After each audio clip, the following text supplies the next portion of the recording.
Destruction of internal hemorrhoid, S, by thermal energy, e.g., infrared coagulation, cautery, radiofrequency. The physician explores the anal canal and identifies the internal hemorrhoids. The hemorrhoids are destroyed by thermal energy, e.g., infrared coagulation, cautery, radiofrequency. The hemorrhoidal remnants may be removed.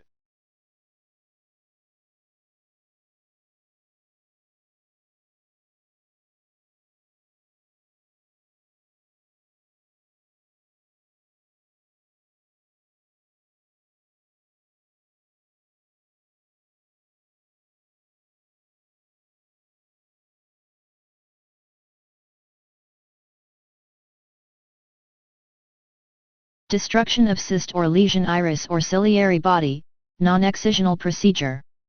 The physician places a special contact lens on the eye of the patient. The YAG or argon laser is focused on the cyst or lesion and multiple short bursts of light destroy the abnormal tissue.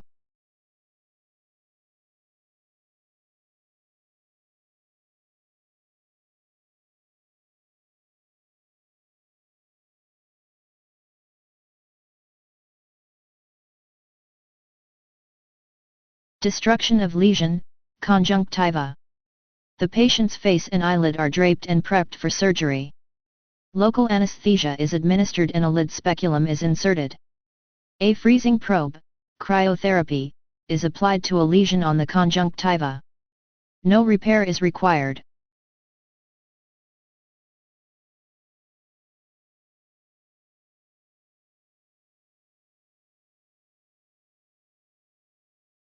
Destruction of lesion of cornea by cryotherapy, photocoagulation, or thermocauterization. The physician applies a freezing probe, a laser beam, or a heat probe directly to a corneal defect to destroy it. Freezing is the most common method used for this procedure. The physician applies antibiotic ointment and sometimes a pressure patch.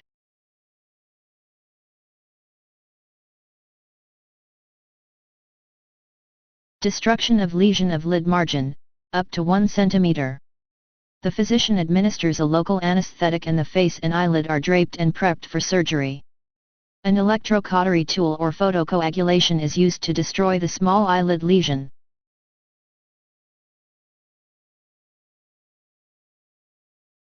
Destruction of localized lesion of retina, e.g., macular edema, tumors, 1 or more sessions, cryotherapy, diathermy. The physician destroys a lesion of the retina by freezing, cryotherapy, or by heat, diathermy. The physician explores the sclera and stay sutures are placed under the involves rectus muscles so the eye can be rotated to expose the area to be treated. Sometimes, a rectus muscle is temporarily detached to permit adequate exposure.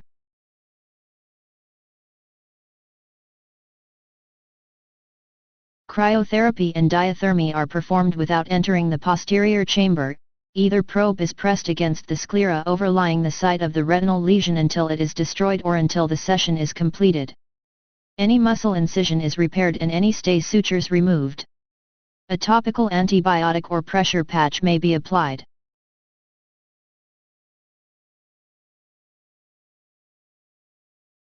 Destruction of localized lesion of retina, e.g., macular edema, tumors, 1 or more sessions, photocoagulation. The physician destroys a lesion of the retina using a laser or xenon arc. After the patient's eye has been dilated, the physician places a special contact on the eye of the patient. Photocoagulation by laser or xenon arc is performed without entering the posterior chamber. The destructive light beam is guided through the contact into the retinal lesion, which is destroyed in 1 session or in a series of sessions. A topical antibiotic or pressure patch may be applied.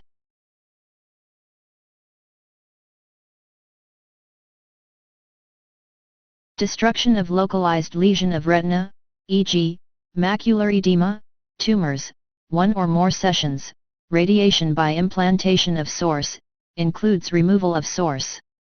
The physician treats a malignancy, tumor, growth, or edema by exposing it to a radioactive implant. The plaque-like implant is secured with sutures to the sclera overlying the site of a malignancy. At a future time, the physician recovers the implant. The incision is repaired. An antibiotic ointment and pressure patch may be applied.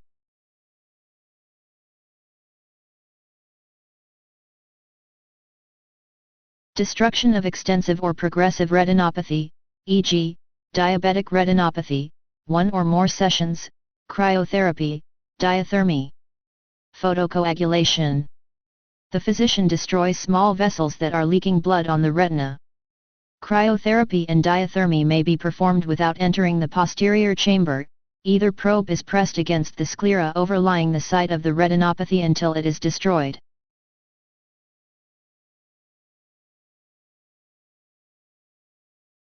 With a laser light or xenon arc aimed through a dilated pupil without an incision, the physician may burn spots at the site of diabetic retinopathy to seal vessels that have been leaking into the retina. At least 500 xenon arcade burns Oregon 2000 burns from an argon laser are applied. This procedure is often referred to as scattered destruction. Multiple sessions may be required.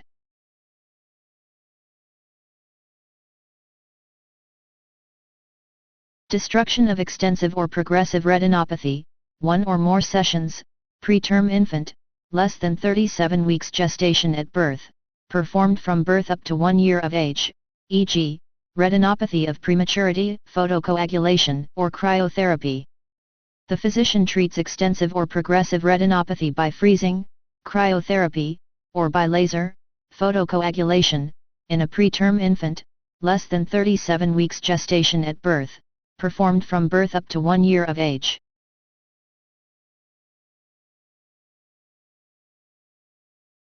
Performed under topical or general anesthesia, cryotherapy may be performed without entering the posterior chamber.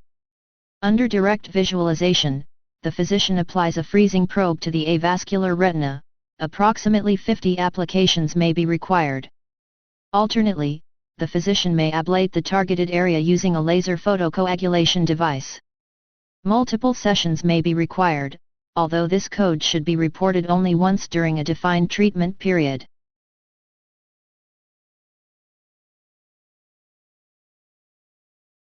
Destruction of lesion, except excision, dentoalveolar structures. Electrocautery may be used to burn the lesion, cryotherapy to freeze the lesion, or chemical injections to destroy the lesion. A laser which produces high-intensity light may be used to destroy the lesion. No suturing is required and the resultant surgical wound is left to heal secondarily.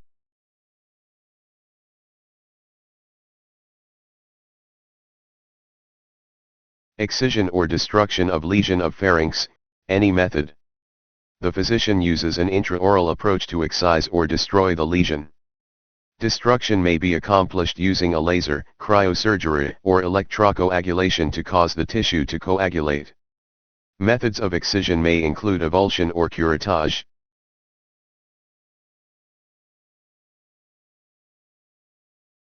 Excision or destruction of lesion of pharynx, any method. The physician uses an intraoral approach to excise or destroy the lesion.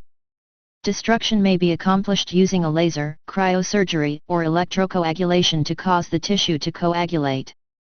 Methods of excision may include avulsion or curettage.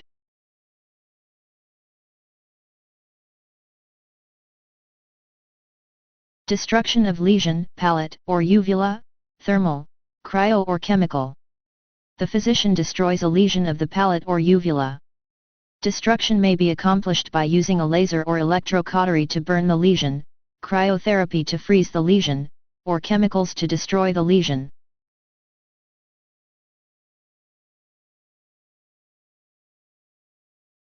Ciliary body destruction, diathermy. Cyclophotocoagulation, transscleral. The physician makes an incision in the conjunctiva and through the sclera in the pars plana opposite the site of the ciliary body to be treated. The physician uses a heat probe, diathermy, or laser, cyclophotocoagulation, to burn holes in the ciliary body. The physician closes the incision with layered sutures and may restore the intraocular pressure with an anterior and/or posterior injection. A topical antibiotic or pressure patch may be applied.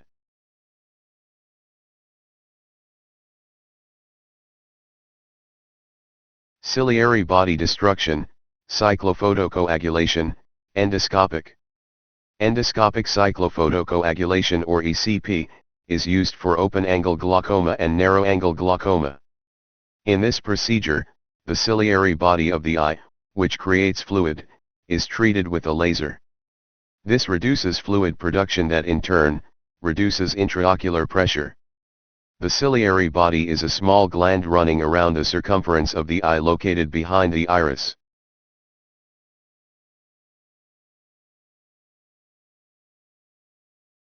ECP is most often performed at the same time as cataract surgery, after the cataract has been removed from the eye.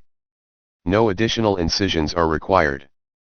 The ECP probe uses tiny, optical fibers to illuminate, view and treat the ciliary body with laser energy. Approximately 20 to 40 laser applications will be administered.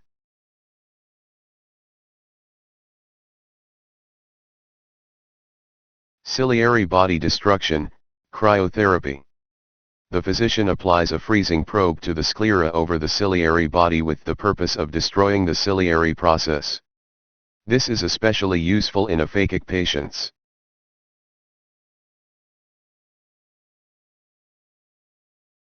Ciliary body destruction, cyclodialysis. The physician makes an incision in the conjunctiva and sclera in the pars plana adjacent to the portion of ciliary body to be treated. The physician passes a spatula through the incision and into the suprachoroidal space of the anterior chamber. The spatula separates the ciliary body from the scleral spur. This may result in a lowering of intraocular pressure by a decrease in aqueous humor formation from the now detached ciliary body or by increasing uveovascular scleral outflow of aqueous.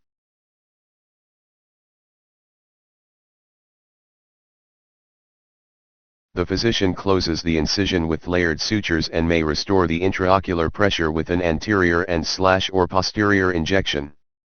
A topical antibiotic or pressure patch may be applied.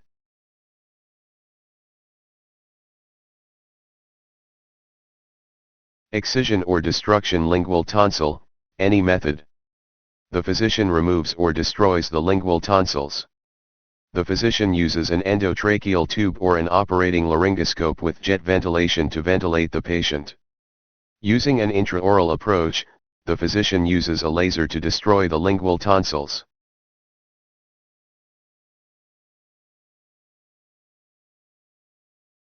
Transurethral destruction of prostate tissue, by microwave thermotherapy. By radiofrequency thermotherapy. The physician inserts an endoscope in the penile urethra, prior to endoscope placement. The urethra may need to be dilated to allow instrument passage.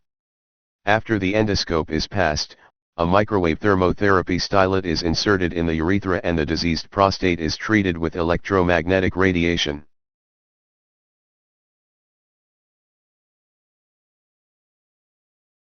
The treated prostate is examined for evidence of bleeding which may be controlled with electrocoagulation. The endoscope and instruments are removed. A urinary catheter is inserted into the bladder and left in place postoperatively.